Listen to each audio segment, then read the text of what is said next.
Okay, ఈరోజు మనము భారత రాజ్యాంగం చారిత్రక నేపథ్యం నిన్నటి క్లాస్లో మనకు 1885 సంవత్సరం నుండి 1947 సంవత్సరం వరకు జరిగిన ముఖ్యమైన ఉద్యమాల గురించి చెప్పుకున్నాం. 1947 సంవత్సరం వరకు నిన్నటి క్లాస్లో మనం 3 రకాలకు సంబంధించిన కాలాలుగా విభజించడం జరిగినది. అతివాదులు, మితవాదులు, గాంధీ యుగం.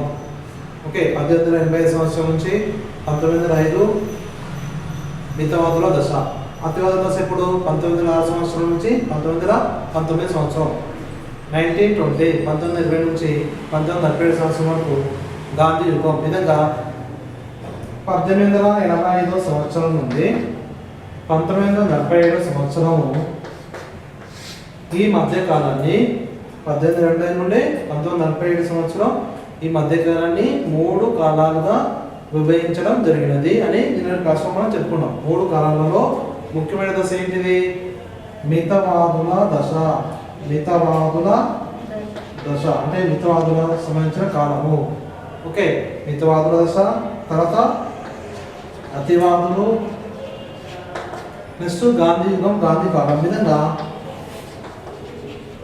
ఓకే, ఈ 3 కాలాలుగా విభజించడం జరిగినది. అంటే రాజ్యాంగం హిస్టారికల్ బ్యాక్గ్రౌండ్ అంటే భారత రాజ్యాంగానికి రాకముందు, భారత రాజ్యాంగం స్వాతంత్రం రాకముందు జరిగిన ముఖ్యమైన ఉద్యమాలలో ప్రధానంగా చెప్పాల్సిన ఏంటంటే సహాయ నిరాకరణ ఉద్యమం, క్విట్ ఇండియా ఉద్యమం, తర్వాత ఇంకేమొస్తుంటాయి మనకు ఉప్పు సత్యాగ్రహ ఉద్యమము, ఓకే, స్వదేశీ వ్యవస్థీకరణ.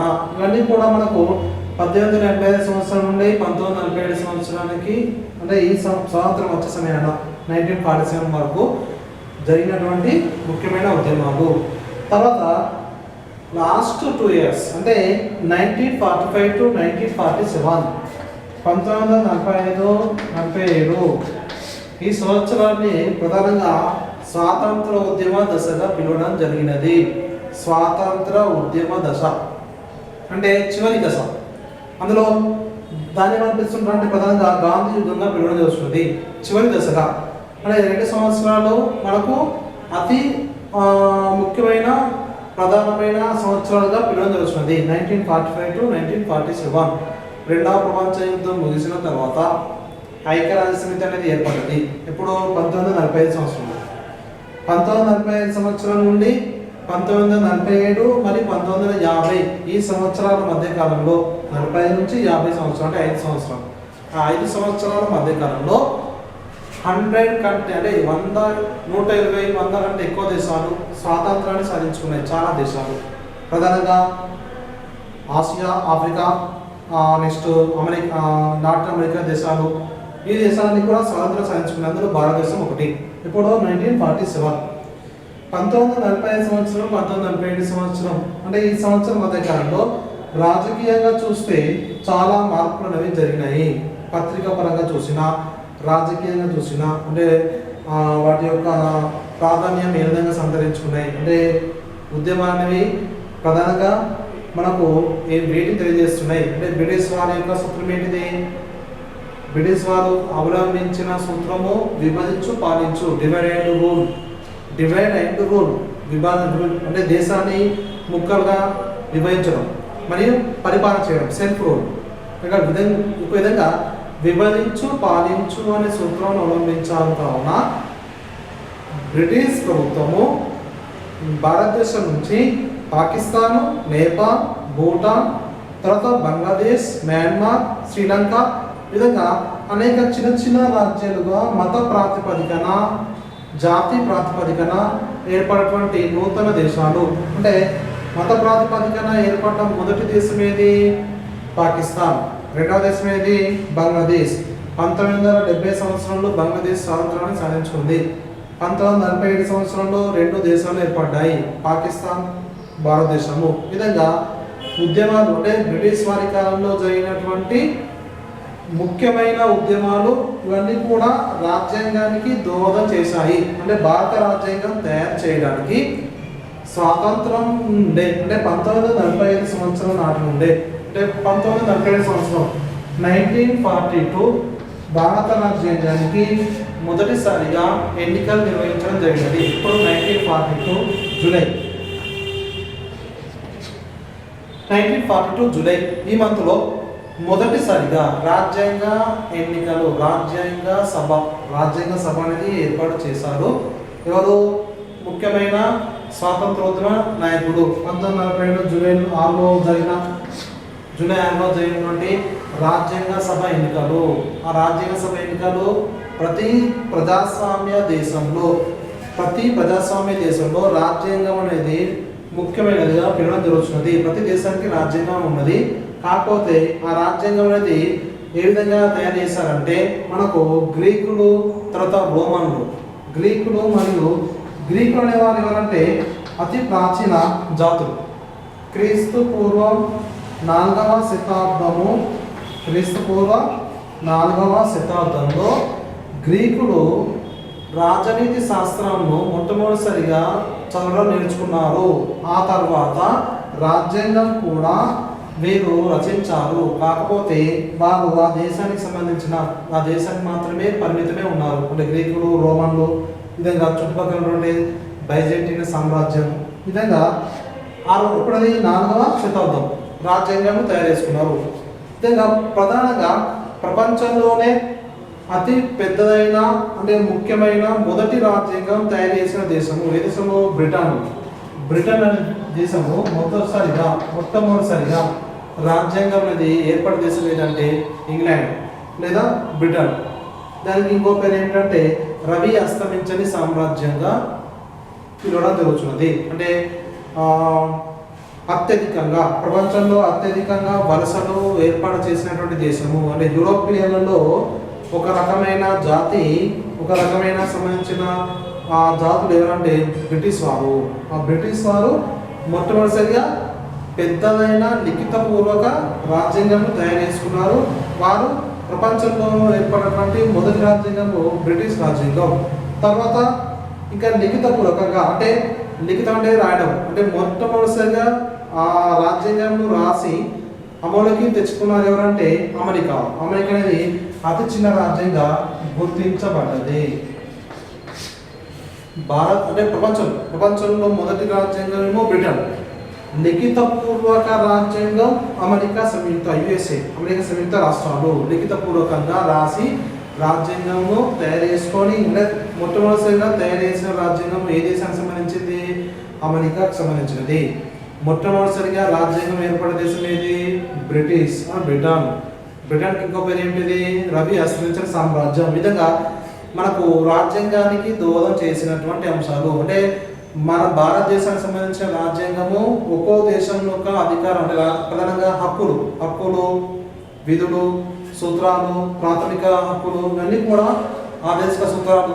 ఓకే, ఎగ్జాంపుల్ ఇవన్నీ కూడా ఒక్కో దేశం నుండి ఒక్కో విధంగా తీసుకోవడం జరుగుతుంది, సేకరించడం జరిగినది.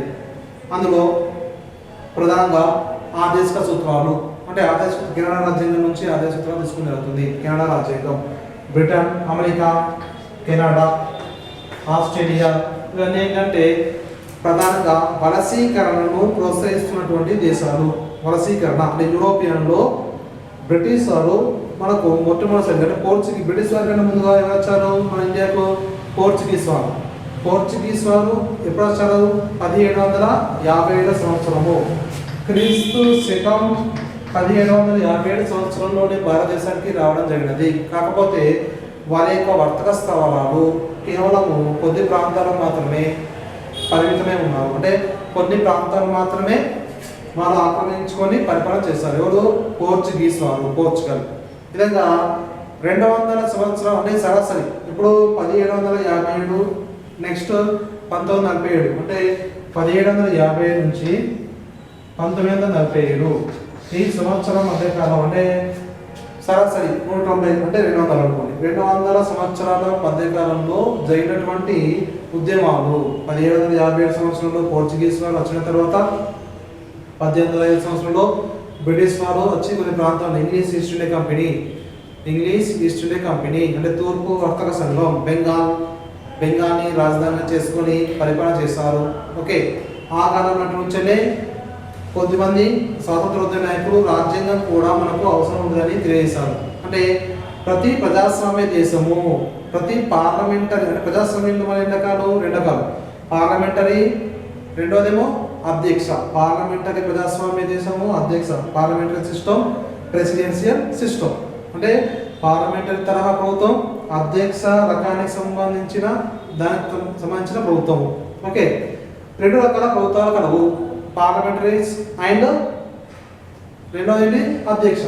సో అంటే 200 సంవత్సరాలు, 1757 సంవత్సరాల తిరుగుబాటు తర్వాత ముఖ్యమైన దీని రాష్ట్రం మనం ఏం చెప్పుకున్నాం అంటే 1857 తిరుగుబాటు అతి ముఖ్యమైన తిరుగుబాటు చెప్పుకున్నాం. 1857 అంటే దీనికి ఇంకో పేరు ఏమిటి? ప్రథమ భారత స్వాతంత్ర సంగ్రామం. ప్రథమ భారత స్వాతంత్ర సంగ్రామం.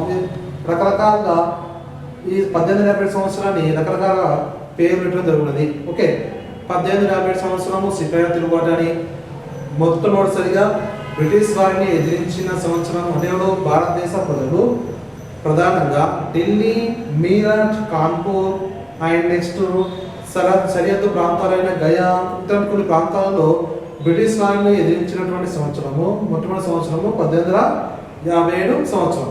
సో 1857 సంవత్సరం నుంచి 1885 సంవత్సరము, ఈ సంవత్సరం మధ్యకాలంలో రాజకీయ పార్టీ అనేది ఏ విధంగా ఉన్నది, ముస్లిం లీగ్ ఏ విధంగా అయితే ముస్లిమ్స్ కోరుకుంటున్నదో, అంటే జాతి రకానికి సంబంధించిన పశ్చిమ భారతదేశంలో మనకు సరిహద్దు ప్రాంతంలో ఉన్నటువంటి దేశము పాకిస్తాన్.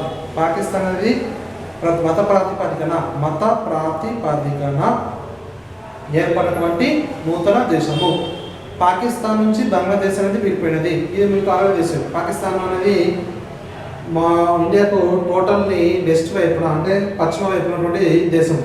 బంగ్లాదేశ్ అనేది తూర్పు వైపున, అంటే బెంగాల్ విభజన, అంటే అతి అహింసకు సంబంధించిన విధానాలు కూడా మనకు ఇందులో కొన్ని ముఖ్యమైన పడుతున్నది. బెంగాల్ విభజన కూడా ఎవరికైనా జరిగినది? బెంగాల్ విభజన 1905, అంటే 1905వ సంవత్సరంలో జరిగిన బెంగాల్ విభజన. Lord Curzon, British governor general lord Curzon, Bengal విభజన. ఓకే, లార్డ్ కర్జన్ బెంగాల్ విభజన. అంటే east Bengal, west Bengal. East Bengal ప్రస్తుతం ఏం చేస్తారు ప్రధానంగా, అంటే ఎక్కువ ముస్లిమ్స్ ఉన్నటువంటి దేశాలు ఈస్ట్ బెంగాల్, నార్త్ కాలం, అంటే ఎక్కువ ఉన్నటువంటి దేశం ఏంది బంగ్లాదేశ్. వెస్ట్ బెంగాల్ ఏమో కోల్కతాగా పేరు వస్తుంది. అంటే అతిపెద్ద బ్రిటిష్ వారి కాలంలో అతిపెద్ద ప్రావిన్స్, అంటే అత్యధిక భూభాగం లేదా అతిపెద్ద సామ్రాజ్యంగా ఉన్నటువంటి ప్రాంతము బెంగాల్. బెంగాల్ని రెండుగా విభజించారు ఎవరు? Lord Curzon. అదే తర్వాత 1905 సంవత్సరం తర్వాత 1919 సంవత్సరంలో 1990లో ఢిల్లీ నుంచి రాజధాని మార్పిడి చేశారు. ఢిల్లీ నుంచి దేవగిరి, దౌలతాబాద్ అండ్ దేవగిరి రాజధాని మార్పిడి. ఇవన్నీ కూడా మనకు స్వాతంత్ర ఉద్యమంలో జరిగినటువంటి సంఘటనలు. ఓకే, స్వాతంత్ర ఉద్యమంలో జరిగినటువంటి సంఘటనలు ఇవన్నీ రాజ్యాంగానికి, అంటే ఇందులో ప్రధానంగా రాజ్యాంగం తయారు చేయడానికి దోహదం చేసినటువంటి అంశాలు ఏమిటంటే ప్రధానంగా 1942లో మొట్టమొదటిసారిగా రాజ్యాంగ సభ, అంటే 1940 సంవత్సరంలో సభ అనేది ఏర్పడేశారు. రాజ్యాంగ సభ 1940 సంవత్సరంలో రాజ్యాంగ సభ ఏర్పడేసిన తర్వాత 1942 జూలై 6న ఎన్నికల నిర్వహణ, రాజ్యాంగానికి సంబంధించిన ఎన్నికల నిర్వహణ అనేది జరిగినది. ఓకే, ఈ ఎన్నికల నిర్వహణ అనేది కొద్దిమంది నాయకత్వంలో 26 మెంబర్స్, 26 మంది, కేవలం 26 మంది మాత్రమే ఈ యొక్క ఎన్నికల్లో పాల్గొనడం జరిగినది. అంటే రాజ్యాంగ సభ ఎన్నికలు అంటే ఒక విషయం, అంటే ప్రధానంగా సాధారణ ఎన్నికలు వేరు, రాజ్యాంగ సభ ఎన్నికలు వేరు. అంటే ఒక సమావేశం ఏర్పాటు చేసి ఆ సమావేశంలో లేదా పార్లమెంటరీలో ఏ విధంగా అయితే కొద్దిమంది సభ్యులు ఉంటారో ఆ విధంగా రాజ్యాంగానికి సంబంధించిన ఒక సమావేశం ఏర్పాటు చేసి ఆ సమావేశంలో జరిగినటువంటి ఎన్నికల నిర్వహణ 1942 జూలై 6. ఈ ఎన్నికల నిర్వహణలో ఎవరు ఏ విధంగా అధికారం చెలాయించాలి అంటే భారతదేశం అనేది జనాభాపరంగా చూస్తే అతిపెద్ద దేశం చైనా తర్వాత. సో ఇంత పెద్ద దేశంలో ఎన్నికల నిర్వహణ, రాజ్యాంగం అనేది కూడా చాలా ఖర్చుతో కూడుకున్న పని. తర్వాత చాలా ఓపికతో కూడుకున్నటువంటి వ్యవస్థ. కావున ఇంత దేశంలో రాజ్యాంగం తయారు చేయడం అనేది నాట్ ఓన్లీ ఈజీ, అంటే చాలా తేలికగా సంబంధించిన విషయము. తర్వాత రెండో ఏంటంటే రాజ్యాంగాన్ని రచించడానికి పట్టిన సమయం ఎన్ని సంవత్సరాలు? 2 సంవత్సరాల 11 నెలల 18 రోజులు, లేదా ఇంకోటి 3 సంవత్సరాలుగా పిలవడం జరుగుతుంది. రాజ్యాంగం సంబంధించిన ఎన్నికల సమయము అంటే రాజ్యాంగంలో ఉన్నటువంటి ఎన్నికలు భారతదేశ రాజ్యాంగం సంబంధించిన విషయంలో లిఖితపూర్వక అండ్ ఏకీకృత వ్యవస్థ కలిగి ఉన్నటువంటి దేశము. ఏక పౌరసత్వము, ఒకే రకమైన పౌరసత్వం కలిగి ఉన్నది. లిఖితపూర్వక దృఢ రాజ్యాంగాల సమ్మేళనం కూడా పిలవడం జరుగుతున్నది. అందులో ఉన్నటువంటి విభాగాలు అంటే రాజ్యాంగంలో విభాగాల్లో ప్రధానంగా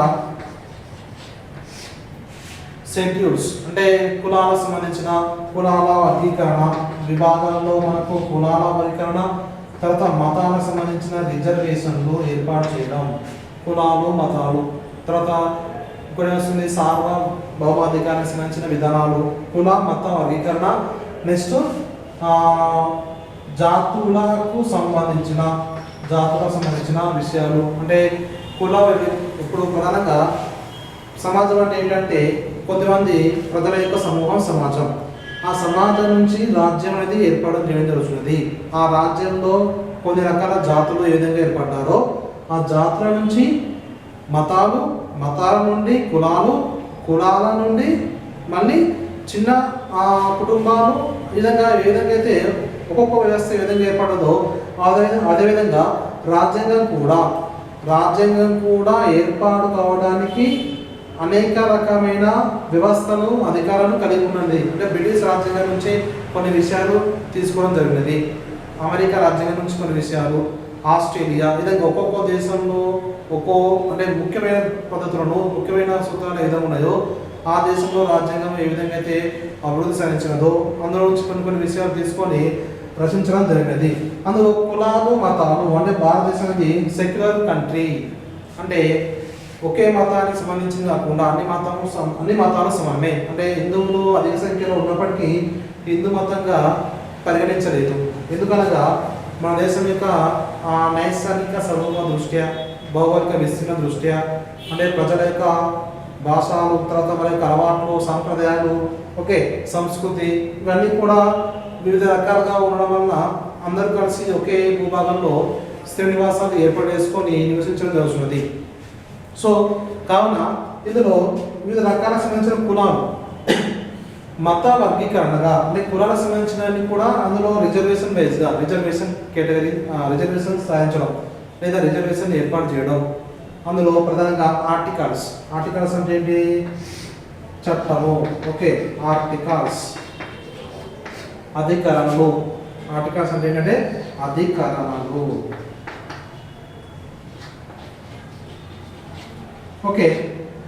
అందులో ఒక్కొక్క ఆర్టికల్స్ అంటే ఒక్కొక్క అధికరణ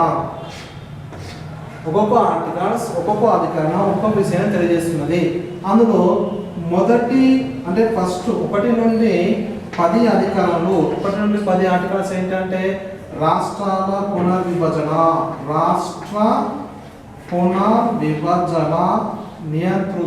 పునర్విభజన అంటే రాష్ట్రానికి సంబంధించిన అధికారణ యంత్రాంగము, రాష్ట్రానికి సంబంధించిన విధులు కానీ, రాష్ట్రానికి సంబంధించిన ఏర్పాటు చేయడం కానీ అన్ని అంటే 1 నుంచి 10 అధికారాలు కూడా రాస్తే రాష్ట్ర పునర్విభజన, రాష్ట్ర ప్రయోజనాలు, ప్రధానంగా రాష్ట్ర ప్రయోజనాలకు సంబంధించిన ఆర్టికల్స్, రాష్ట్ర ప్రయోజనాలకు సంబంధించిన అధికారం. 1949 నవంబర్ 26న రాజ్యాంగం అనేది ఆమోదించబడ్డది. ఆమోదం అంటే ఏంటంటే దానికి గ్రీన్ సర్టిఫికేట్ ఇవ్వడం జరిగినది. అంటే అందరి ఆమోదించబడ్డారు. అందరితోని ఎలక్షన్స్ నిర్వహించి రాజ్యాంగం అనేది దేశానికి ఉండాలి. ఎందుకంటే రాజ్యాంగం ప్రతి దేశానికి ఎందుకు అవసరం? ప్రతి దేశంలో పరిపాలనా వ్యవస్థ ఏ విధంగా ఉండాలి అంటే ప్రభుత్వం ఏ విధంగా పరిపాలన చేయాలి, ప్రభుత్వానికి సంబంధించిన సలహాలు ఏ విధంగా ఇవ్వాలి, అదేవిధంగా ప్రజలకు సంబంధించిన సమస్యలు పరిష్కరించడం అని, అందులో ప్రభుత్వం ఏ విధంగా పనిచేయాలి, దాని యొక్క నియమ నిబంధనలు, రూల్స్ అండ్ రెగ్యులేషన్స్ ఏ విధంగా ఉండాలి, ఇవన్నీ కూడా మనకు రాజ్యాంగంలో చేర్చడం జరిగినది.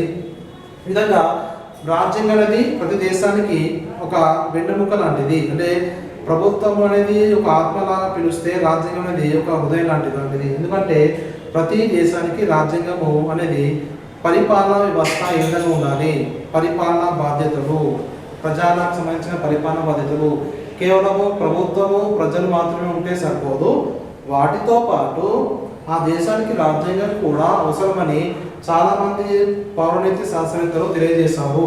అంటే కేవలం ప్రభుత్వము, పరిపాలన, సార్వభౌమాధికారం, సామ్రాజ్యము, ఎన్నికలు ఇవి మాత్రమే ఉంటే సరిపోదు, ఆ దేశమునకు లేదా ఆ రాజ్యానికి రాజ్యాంగం కూడా అవసరమని చాలామంది తెలియజేశారు. సో భారత రాజ్యాంగం తయారు చేయడానికి వివిధ దేశంలో యొక్క రాజ్యాంగాలను ఉదాహరణ తీసుకొని ఆ రాజ్యాంగము ఏ విధంగా అమలు చేయబడ్డది, ఆ రాజ్యాంగంలో ప్రభుత్వ విధానాలు ఏ విధంగా ఉన్నాయి, ప్రభుత్వ కార్యకలాపాలు కానీ, ప్రభుత్వ యొక్క సమయాలు కానీ, సలహాలు కానీ, ఇవన్నీ కూడా ఒక్కో దేశంలో ఉన్నటువంటి ముఖ్యమైన భాగాలను మన దేశంలో తీసుకొని రాజ్యాంగాన్ని తయారు చేయడం జరుగుతుంది. అందులో 1949 నవంబర్ 26న అయినటువంటి రాజ్యాంగ ఆమోదం, అంటే రాజ్యాంగం ఆమోదించబడినటువంటి తేదీ నవంబర్ 26, 1949. తర్వాత ఇందులో ప్రముఖంగా కొద్దిమంది స్త్రీలు కూడా కలరు. శ్రీమతి సరోజిని నాయుడు, నెక్స్ట్ విజయలక్ష్మి పండిట్, తర్వాత దుర్గాబాయి దేశ్ముఖ్ అండ్ కొంతమంది సామాజిక కార్యకర్తలు, social activity persons, Rajaram Mohan Roy, Kandukuri Veeresalingam, okay, Raghupathi Venkataratna Naidu, okay, next Narasimham, Chikkamurthy Narasimham, ఈ విధంగా చాలామంది సామాజికవేత్తలు, స్త్రీలు కూడా ఇందులో ప్రధానంగా తక్కువగా ఉన్నటువంటి వారు ఎవరంటే స్త్రీలు రాజ్యాంగాన్ని తయారు చేయడంలో వాళ్ళ యొక్క బాధ్యతను తెలియజేశారు. వాళ్ళ యొక్క బాధ్యత ఏంటిది, వాళ్ళ తయారీలో ఉన్నటువంటి సలహాలు ఇవ్వడం కానీ, తర్వాత ముఖ్యమైన మార్పులు చేర్పులు, అంటే కొన్ని మార్పులు కూడా చేయడం జరుగుతుంది. రాజ్యాంగం సంబంధించిన మార్పులు, విధి విధానాలు ఏం మార్చాలి, ఏం చేర్చాలి, ఓకే, తర్వాత అధికారం ఏంటిది, సూత్రాలు ఏంటిది, హక్కు అనేది ఏ విధంగా రాజ్యాంగానికి గుర్తింపబడ్డది, విధంగా విద్యకు సంబంధించిన అన్ని రకాలకు సంబంధించిన అంశాలు కూడా ఇందులో చేర్చబడ్డాయి. ఓకే, 1949 అంటే 1949 నవంబర్ 26న ఆమోదం, రాజ్యాంగం ఆమోదించబడిన తేదీ, ఆమోదించబడినది అంటే అది అమలుకి రాలేదు, కేవలం సెలెక్టెడ్ అంటే రాజ్యాంగాన్ని సెలెక్ట్ చేసిన సంవత్సరం, గుర్తించబడ్డ తేదీ ఇప్పుడు 1949. దీన్ని ప్రధానంగా రాజ్యాంగం ఆమోదించబడిన తేదీగా పిలుస్తాము, సెలెక్ట్ చేయబడింది. కానీ ఎప్పుడు అమలుకి వచ్చింది, మొత్తం భారతదేశం వ్యాప్తంగా 1950 జనవరి 26. అంటే ప్రధానంగా రాజ్యాంగం అంటే నవంబర్ నుంచి జనవరి, ఓకే, 3 నెలల కాలం సమయం తీసుకున్నది. ఓకే, 2 నెలల సమయం మధ్య, నవంబర్ అంటే డిసెంబర్, జనవరి, అంటే రాజ్యాంగం ఆమోదించబడిన తర్వాత 2 నెలల తర్వాత అది అమలులోకి వచ్చినది. నవంబర్ 26 నుంచి జనవరి 26, అంటే డిసెంబర్, జనవరి 2 నెలల మధ్య, అంటే 2 నెలల వ్యత్యాసం కలదు. ఆమోదించబడిన తర్వాత 2 నెలల వ్యత్యాసంలో ఇది అమలులోకి వచ్చినది. 1950 సంవత్సరంలో ఉన్నటువంటి అధికారులు ఎన్ని అధికారులు కలవు, 395 ఆర్టికల్స్. ఓకే, ఆల్రెడీ మనం ఇంతవరకు క్లాస్లో చెప్పుకున్నాం ఎన్ని ఆర్టికల్స్, షెడ్యూల్స్. ఇప్పుడున్నటువంటి షెడ్యూల్స్ ఏంటిది, అదేవిధంగా ప్రకరణాలు, తర్వాత వాటి యొక్క విధులు ఏ విధంగా ఉన్నాయి. ఓకే, 1950 సంవత్సరంలో 395 ఆర్టికల్స్ కలవు. షెడ్యూల్స్ ఎన్ని, షెడ్యూల్స్ 8 షెడ్యూల్స్ అంటే ఏంటంటే షెడ్యూల్స్ అంటే ఆర్టికల్స్ అంటే అధికారాలు, అంటే ప్రధానంగా రాష్ట్రానికి సంబంధించిన అధికారులు. షెడ్యూల్స్ అంటే ఏంటంటే పౌర విధులు, అంటే ప్రతి షెడ్యూల్ ఒక్కో షెడ్యూల్ ఒక విధంగా. ఫర్ ఎగ్జాంపుల్ రాష్ట్రాలు, కేంద్రపాలిత ప్రాంతాల యొక్క విధానాలు ఏ విధంగా ఉండాలి, ఓకే, దాంతోపాటుగా పౌరసత్వం అనేది ఏ విధంగా మార్పిడి జరుగుతున్నది, ఒక్కో షెడ్యూల్లో ఒక విధమైన వ్యవస్థను కలిగి ఉన్నది. ప్రధానంగా 1950 సంవత్సరంలో 395 ఆర్టికల్స్ అంటే అధికారాలు 8 షెడ్యూల్ కలవు. ప్రస్తుతం మనకు ప్రధానంగా అంటే 2019 చివరి వరకు మనకు 486 ఆర్టికల్స్ కలవు. 486 ఆర్టికల్స్.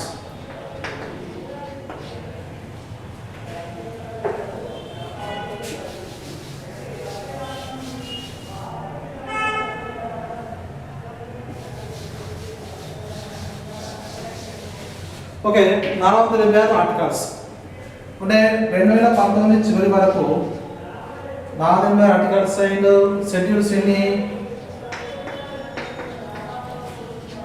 12 షెడ్యూల్స్. అదేగా ప్రకరణలు ఎన్ని 20 ప్రకరణలు.